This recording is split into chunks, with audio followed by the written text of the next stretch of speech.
শুরু থেকেই তো এটি কোনো আন্দোলন নয়, এটি একটি ষড়যন্ত্রমূলক প্লট। সেই প্লটে আমরা সবাই গিয়ে পড়েছি, কারণ তারা আমাদের জাতিগত কোড ব্যবহার করেছে যাতে করে আমরা এতে সামিল হই, সেটি আমরা হয়েছি। এখন এখানে দেখুন, মানে যেটি কোনো আন্দোলনই নয় সেইখানে আপনি আর পুরোটাই তো প্রতারণা, এটা পুরোটাই প্রতারণা। তারা প্রথমে তো এই যে ধরেন এই যে জামাতের শিবিরের লোকেরা এই আন্দোলনের নেতৃত্ব দিয়েছে, এটি জানলেই তো আমার মধ্যবিত্ত শ্রেণী এখানে সম্পৃক্ত হতো না। আমি একদম 100% গ্যারান্টি দিতে পারি তারা সম্পৃক্ত হতো না এই আন্দোলনে, যদি জানতো এই আন্দোলনের নেতৃত্বে যারা যারা নেতৃত্ব দিচ্ছে তারা এই কি বলে এটাকে, তারা জামাতের, তারা শিবিরের নেতা। তারা কোনোদিনও মানুষ কোনোদিনও শিবিরকে বিশ্বাস করে না, আজও করে না। আজ তারা ক্ষমতার অংশীদার হতে পারে ষড়যন্ত্রমূলক ভাবে, কিন্তু মানুষ তাদের ঘৃণা করে, এটি তাদের বুঝতে হবে, তারা এখনো বোঝে না এটি। আচ্ছা, তারপরে দেখুন যে তারা বলল এই যে সার্জিস আলম দেখেন কত বড় প্রতারক। হ্যাঁ, সে মানে ছাত্রলীগ করতো নাকি, সে বঙ্গবন্ধুকে নিয়ে কত সুন্দর মহাকাব্য রচনা করে ফেলেছে, কি বাংলাদেশের বলাকা হচ্ছে গিয়ে। তো এই যে সুন্দর সুন্দর কথা বলে, এখন বলে শেখ মুজিব হচ্ছে গিয়ে আমরা মানি না, রাইট? 32 নম্বর তারা ভেঙে ফেলে। এর চেয়ে বড় প্রতারণা, পোল্টিবাজ আর কি হতে পারে? তাদের মানুষ বিশ্বাস করে না।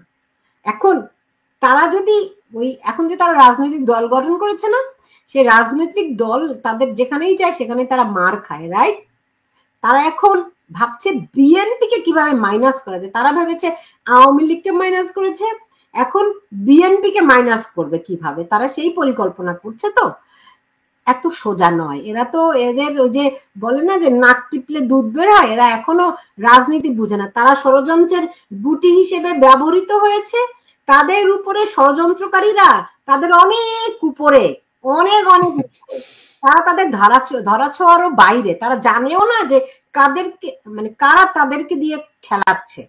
সুতরাং তারা যখন বুঝবে যে তারা কোন খাদে পড়েছে, এই এদের কোনো ভবিষ্যৎই নাই, কোনো ভবিষ্যৎ। তাদের হ্যাঁ ভবিষ্যৎ থাকবে। আপনি যদি তাদের কাছ থেকে এত আশা করেন, তাদের শুরু কি ছিল বা তারা যা পেয়েছে তাতে খুশি নয় এমন? হ্যাঁ, বঙ্গবন্ধুর বন্দনা করতো, এখন নিন্দা করছে। আমি তার শুভকামনাই করি। কিছুদিন আগে দেখলাম তিনি বিয়ে করেছেন, এখন আবার বলে ফেলেন যে না, আমি তো ওটা তো পুতুল ছিল, ওটা তো বউ ছিল না, দেখছো আমার বউরে দেখো নাই। অনন্ত জলিল ভাইয়ের মতো যদি বলে ফেলে, মৃত লাশ কখনো কথা বলে? তো এটা আমি জানি না। দেখি, মানুষের কাছে তারা প্রতারক হিসেবে প্রতিষ্ঠিত। আপনি শুধু ভোট দিয়ে দেখেন নির্বাচন, তারা নির্বাচনে যেতে চায় না কেন? কারণ তারা বুঝে গেছে তারা যে প্রতারক গোষ্ঠী, তারা যে ভণ্ড, হ্যাঁ, তারা যে মানুষের সঙ্গে মিথ্যাচার করেছে, এটি তারা কিন্তু বুঝতে পেরেছে, যে কারণে তারা নির্বাচনে যেতে ভয় পায়। এ কারণে তারা নির্বাচন থেকে এখন তারা গান তুলেছে।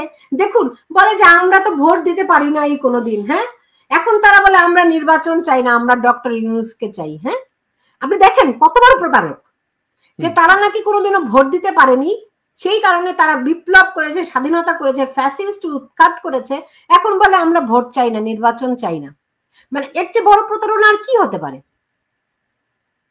এখন আপনি এগুলি বললে বলবেন যে এই যে সুলতানুর রহমান তো আওয়ামী লীগের দালাল। না না, আমি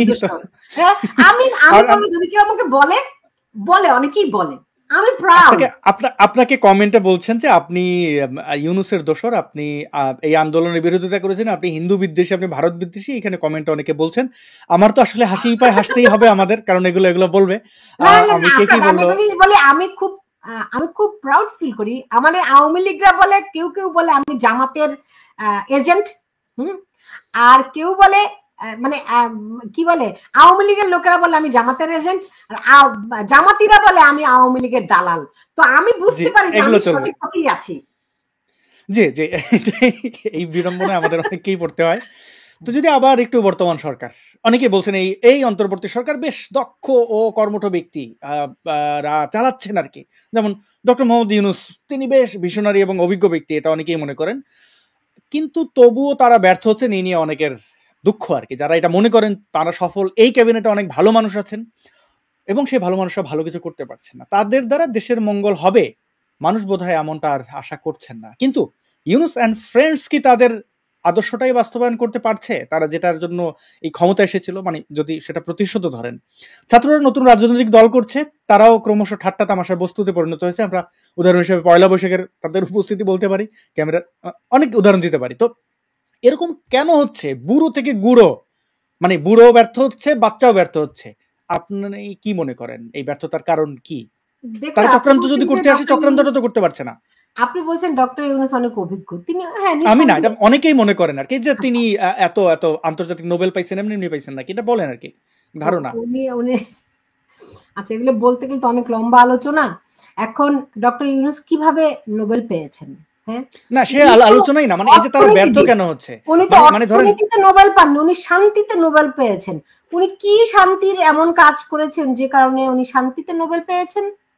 প্রথম প্রশ্নটিতে আপনি উত্তর দেন নাই, তো কোনো এরকম কোনো কারণ তার নাই, রাইট? দ্বিতীয়ত, তিনি অভিজ্ঞ, বয়সে অভিজ্ঞ নিঃসন্দেহে, কিন্তু রাষ্ট্র পরিচালনার কোনো অভিজ্ঞতা কি তার আছে? রাষ্ট্র পরিচালনার কোনো অভিজ্ঞতা তো তার নাই। রাষ্ট্র পরিচালনা তিনটা আছে, তো তিনটা জিরো দিয়ে তো সব হয়, বলেন তো। আন্তর্জাতিক বিভিন্ন জায়গায় যেতে বলেন 3-0। আচ্ছা, এটা উনি ওনারটা বলুন, কিন্তু ধরেন এই সরকারে অনেক অভিজ্ঞ মানুষ আছে, কয়েকজন খুবই অভিজ্ঞ, খুবই দক্ষ, কিন্তু তারা আসলে কি সফল হতে পারবেন? দেখেন, মর্নিং শোজ দ্য ডে, তারা যদি দেশের জন্য ভালো চাইতেন তাহলে ওই যে রিসেট বাটন, মুক্তিযুদ্ধ, এইসব ঘাটাঘাটি না করে তারা বরং সত্যি সত্যি সংস্কার যেগুলি করা দরকার, সংস্কার তো অবশ্যই দরকার। আমাদের রাজনৈতিক দুই দল, প্রধান দুটি দল, আওয়ামী লীগ এবং বিএনপি, তারা বারবারই মানুষকে বলবো যে ধোঁকা দিয়েছে, কিংবা মানুষের প্রত্যাশা পূরণ করতে পারেনি। মানুষ যা চায় তারা তার থেকে অনেক দূরে। তো তাদেরও এই ঘটনার মধ্যে দিয়ে শিক্ষা নেওয়ার আছে। তো ওই জায়গাগুলিতে যেই সংস্কারগুলি প্রয়োজন, তারা যদি সত্যি সত্যি চাইতেন দেশটাকে কিছু কিছু রিফর্ম করা দরকার, তারা সেই জায়গাগুলিতে হাত দিতেন। মীমাংসিত বিষয়গুলোকে খামোখা খুঁচিয়ে তারা আনতেন না। তারা রিসেট বাটনের কথা বলতেন না। তারা এখন অযাচিত ভাবে পাকিস্তানের সঙ্গে সম্পর্ক উন্নয়ন করতেন না। তারা ভারতের সঙ্গে, ভারত একটা বন্ধু রাষ্ট্র আমাদের, তাদের সঙ্গে অযথা, অহেতুক, অকারণে এই যুদ্ধ ভাবে লড়তে যেতেন না। হ্যাঁ, তারা এই মানে মানে মূল বিষয়টি খুব স্পষ্ট এখন, যে আপনি দেখবেন যে বাংলাদেশ একটা প্রক্সি ওয়ারে জড়িয়ে যাচ্ছে, যেটা অনেক দিন ধরে চেষ্টা করছিল, অনেক দিন ধরে হওয়ার কথা ছিল। সেখানে এখন বাংলাদেশের মাটি হতে পারে পোড়া মাটি, আমরা বাংলাদেশের মানুষ হতে পারি গিয়ে ভিকটিম। ডক্টর ইউনূস সরকার এখন পর্যন্ত একটি উদ্যোগও নেননি যেটিতে বলা যেতে পারে তিনি আসলেই দেশের জন্য কাজ করতে এসেছেন। এমন একটি বিষয়, এক্সাম্পল আমি তো দেখি না, আপনারা দেখলে দেখতে পারেন না। যদি আমি ধরছি উনি এটা করতে আসেনি, তাহলে এসেছেন কেন? প্রতিশোধ নিতে। শেখ হাসিনা তাকে চুপাতে চেয়েছেন, উনি প্রতিশোধটা তো নিতে পারছেন না। উনি তো মানে ডেভিল হান্ট, অনেক হান্ট, আওয়ামী লীগ ঘুরে বেড়াচ্ছে। উনি রাজনৈতিক দল গঠন করেছেন 2007 সালে।